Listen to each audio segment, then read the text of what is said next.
मित्रांनो, आज आपण इथे आलो आहे महाराष्ट्राच्या नंबर 1 शो मध्ये, ज्याचं नाव आहे गुदगुल्या.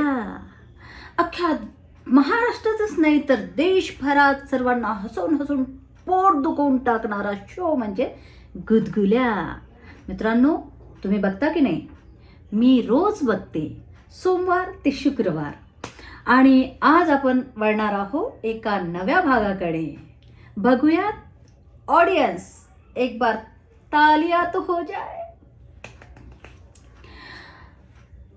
नवीन मेंबर्सचे फार फार स्वागत. आपण इथे आलेल्या सर्व मेंबर्सना एक नवीन विषय देतोय आणि तो विषय त्यांनी जर करून दाखवला तर मिळणार 1 करोड कमवण्याची संधी. तर ही संधी गमवायला विसरू नका. या भागामध्ये तुम्ही पण येऊ शकता. खाली दिलेल्या नंबरवरती तुम्ही व्हॉट्सअप करा आणि आमच्या शोला जॉईन करा.